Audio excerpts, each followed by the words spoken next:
अस्सलाम वालेकुम, welcome back again. Last lecture के अंदर हम लोगों ने बॉन्ड ऑर्डर तक एमओटी को डिस्कस कर लिया है।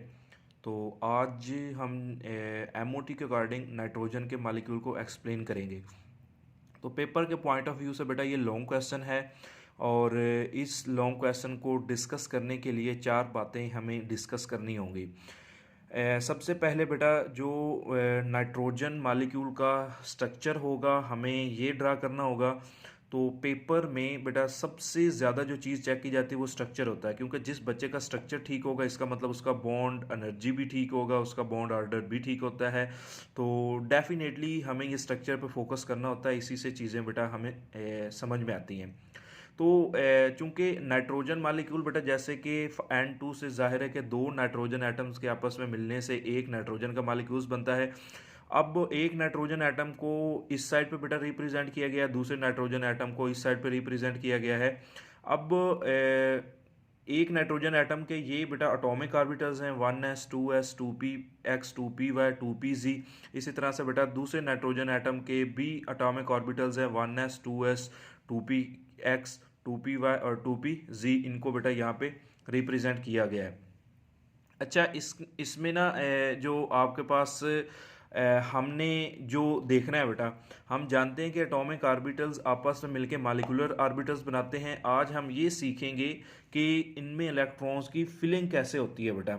अब पहले मॉलिक्यूलर ऑर्बिटल्स की फिलिंग से पहले हमें पता होना चाहिए कि नाइट्रोजन जब एटॉमिक हालत में होता है तो इस साइड पे फिलिंग किस तरह से होती है। अब चूंकि बेटा नाइट्रोजन का इलेक्ट्रॉनिक कन्फिगुरेशन 7 होता है, मतलब उसमें 7 इलेक्ट्रॉन पाए जाते हैं, इसलिए मैंने 7 एन के साथ 7 लिखा, इधर भी 7 लिखा। अब 7 इलेक्ट्रॉन्स को हमें इन शेल्स के अंदर फिल करना है। तो पहले बेटा 1s के अंदर बेटा 2 इलेक्ट्रॉन्स आ जाएंगे इस तरह से, 2s के अंदर भी बेटा 2 इलेक्ट्रॉन्स आ जाएंगे। उसके बाद बेटा नाइट्रोजन के पास टोटल 7 हैं, तो 7 में से 4 इधर आ गए, बाकी 3 बचे बेटा, एक इधर आ गया, एक इधर आ गया और एक इधर आ गया।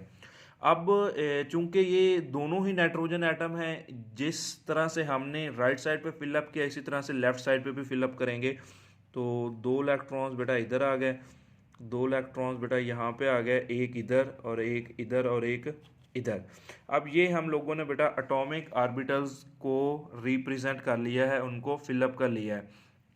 अब ये चीज़ बेटा आपको सीखनी है कि मॉलिक्यूलर ऑर्बिटल्स में फिलिंग कैसे होती है। अच्छा, हमने एक चीज़ सीखी हुई है बेटा, किसी भी ऑर्बिटल के अंदर मैक्सिमम 2 इलेक्ट्रॉन आते हैं, ठीक हो गया। तो इसका मतलब इन सब के अंदर 2 इलेक्ट्रॉन्स ही आएंगे। तो वो कहता है कि पहला बेटा जो सिग्मा 1s बनता है उसके लिए एक इलेक्ट्रॉन इधर से आएगा, एक इलेक्ट्रॉन इधर से आ गया, एक इलेक्ट्रॉन बेटा इधर से आ गया, मतलब 1s में से एक इधर आ गया और एक इधर आ गया। तो जो ये हमारे पास बेटा सिग्मा 1s है ये हमारे पास फिलअप हो गया। जो बाकी एक एक बच गया बेटा वो सिग्मा स्टार के अंदर एक इधर चला गया और एक इधर चला गया। इसी तरह से 2s में से एक इलेक्ट्रॉन बेटा इधर आ गया, एक इलेक्ट्रॉन क्या आ गया बेटा आपके पास इधर से आ गया। अब 2s का जो बाकी बचा एक उधर चला गया और एक इधर चला गया। अब यहाँ से कुछ सीखने को मुझे मिल रहा है, और वो क्या चीज़ बेटा सीखने को मिल रहा है कि इलेक्ट्रॉन्स की फिलिंग नीचे से ऊपर की तरफ जा रही है। ये बात आपको लाजमी तौर पे बेटा सीखनी है कि जो इलेक्ट्रॉन्स की फिलिंग है वो नीचे से ऊपर हो रही है। पहले ऊपर वाला हम लोग फिल नहीं करते, हम पहले बिना स्टार वाला फिल करते हैं। अब यहाँ पे मज़ीद क्लियरली समझ आएगी। अब देखो बेटा यहाँ का जो हमारे पास क्या चीज़ है बेटा, यहाँ का जो 2px है, अब याद रखो 2px इसका एक इधर आएगा वो यहाँ पे आ गया, इधर का 2px बेटा मूव करके यहाँ पे आ गया। अब इधर का 2py बेटा मूव करके इधर आ गया, अब इधर का जो 2py है जो मूव करके इधर आ गया। अब इसका 2pz जो हमारे पास है बेटा ये मूव करके कहाँ चला जाएगा, इधर। और इसका जो 2pz है बेटा वो हमारे पास क्या करेगा, मूव करके इधर आ जाएगा। अब एक बार इसको फिर से मैं आपको समझाता हूँ। ये देखो बेटा इसका 2px एक इधर आ गया, इसका 2px इधर आ गया, ये दोनों px के मिलने से बन गए। और ये वाला बेटा जो बना है ये py और उसके py से मिल गया, और जो 2pz है वो और इसका 2pz मिल गया 2px के अंदर चले गए। तो यहाँ से बेटा हमें समझ में आता है जो नाइट्रोजन के मॉलिक्यूल्स में pi star 2py which is equal to pi star 2pz ये भी खाली रह जाता है, और पाई स्टार 2px बेटा वो भी खाली रह जाता है। तो अब जो इसका वैलेंस शेल है बेटा, यही वैलेंस शेल है। अब देखो वैलेंस शेल में जो आपके पास सारे के सारे इलेक्ट्रॉन्स बॉन्डिंग मॉलिक्यूलर ऑर्बिटल्स में आ रहे हैं। अब बॉन्डिंग मॉलिक्यूलर ऑर्बिटल्स का मतलब हमने पढ़ा हुआ है कि ऐसे होते हैं जिनके ऊपर हम स्टार नहीं लगाते। तो ये देखो इसके ऊपर भी स्टार नहीं है, इनके ऊपर भी स्टार नहीं है। तो नाइट्रोजन के मॉलिक्यूल्स में एंटी बॉन्डिंग जो होते हैं स्टार वाले, वो सारे के सारे क्या होते हैं, खाली होते हैं। अब उसके बाद बेटा ये स्ट्रक्चर ही पहले जैसे मैं बता चुका हूँ एक्सप्लेन करना होता है। अब स्ट्रक्चर को ही हम लोगों ने बॉन्ड एनर्जी बेटा यहीं से देख के लिखनी होती है, नीचे से ऊपर। ये मैं आपको पहले भी सिखा चुका हूँ। तो ज़रा जो नीचे है देखो मैंने बिल्कुल एज इट इज़ लिखी है। वो कहता है sigma star 1s which is less than sigma star 1s which is less than sigma 2s which is less than sigma star 2s which is less than pi 2py which is equal to pi 2pz which is less than sigma 2px which is further less than pi star 2py which is just equal to pi star 2pz which is further less than sigma star 2px। देखो वही तरतीब बेटा नीचे मैंने इस तरह से लिखी हुई है। तो हमें अगर स्ट्रक्चर की समझ आए तो ये चीज़ें हम खुद लिख सकते हैं। उसके बाद बेटा होता है कि हम लोगों ने बॉन्ड ऑर्डर कैसे निकालना होता है। लास्ट लेक्चर के अंदर भी बेटा मैंने आपको छोटी एग्जांपल से सिखाया था बॉन्ड ऑर्डर कैसे निकालते हैं।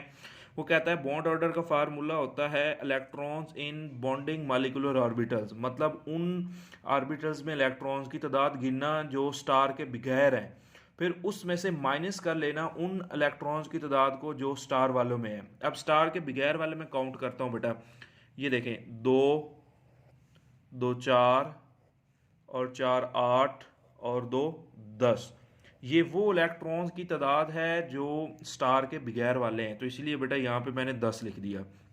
उसके बाद अब वो स्ट्रक्चर में से इलेक्ट्रॉन्स गिनने हैं जिनकी तादाद स्टार्स में आती हैं। एक ये वाला बेटा 2 और यहाँ पे 2 4, बस 4 ही नाइट्रोजन के मॉलिक्यूल्स में आते हैं, इसलिए मैंने लिखा 10 माइनस 4। अब हमें पता है 10 में से 4 को माइनस करें 6 आता है, 6 को 2 पे डिवाइड करें तो कितना आपके पास बेटा आंसर आ गया 3। तो यहाँ से बेटा हमें समझ में आया कि नाइट्रोजन का बॉन्ड ऑर्डर 3 है। यही वजह होती है कि नाइट्रोजन के मॉलिक्यूल्स के दरमियान जो ट्रिपल बॉन्ड पाया जाता है, तो इसीलिए हम लोग कहते हैं कि नाइट्रोजन के मॉलिक्यूल्स में ट्रिपल कोवलेंट बॉन्ड पाया जाता है। अब ज़रा यहाँ पे हमने ना इसके बेटा बिहेवियर्स को डिस्कस करना होता है कि ये पैरामैग्नेटिक है या डायामैग्नेटिक है बेटा। अब उससे पहले ना ये आपको थोड़ी सी बात सीखनी है बेटा। ये उसका वैलेंस शेल होता है नाइट्रोजन का, ये 2px 2py।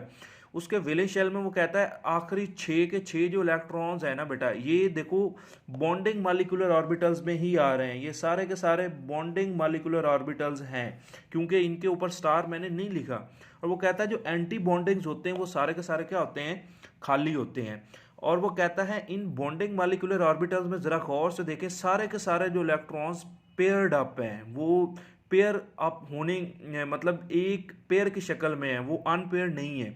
इसीलिए हमने पढ़ा हुआ है कि हर वो मटेरियल जिसके वैलेंस इलेक्ट्रॉन्स आपके पास पेयर्ड अप होते हैं, वो उनका जो बिहेवियर होता है वो क्या कहलाता है बेटा, डायामैग्नेटिक कहलाता है। तो यही चीज़ बेटा यहाँ पे मैंने एक्सप्लेन की हुई है कि हमें स्ट्रक्चर से बिल्कुल समझ आ रहा है कि उसके जो आखिरी 6 इलेक्ट्रॉन्स होते हैं वो उसके आखिरी शेल बेटा बॉन्डिंग ऑर्बिटल्स में ही एंटर होते हैं, कि एंटी बॉन्डिंग के अंदर कोई भी नहीं होता। और यही वजह होता है कि नाइट्रोजन में 3 बॉन्ड होते हैं, उसमें जो आपके पास एक बॉन्ड सिग्मा होता है जो कि 2px के ओवरलैपिंग की वजह से बना है, और बाकी दोनों पाई बॉन्ड्स होते हैं जो कि 2py और 2pz की वजह से बनते हैं। और वो कहता है कि जो ये नाइट्रोजन के मॉलिक्यूल्स में सारे के सारे बेटा पेयर्ड हैं, जैसे मैंने अभी आपको स्ट्रक्चर में दिखाए भी हैं। तो पेयर्ड अप इलेक्ट्रॉन्स होते हैं, इसीलिए बेटा ये आपके पास कौन सी प्रॉपर्टी रखता है, डायामैग्नेटिक प्रॉपर्टी रखता है। और नाइट्रोजन के मॉलिक्यूल्स को तोड़ने के लिए बेटा जितनी एनर्जी चाहिए होती है वो 941 किलो जॉल पर मोल होता है।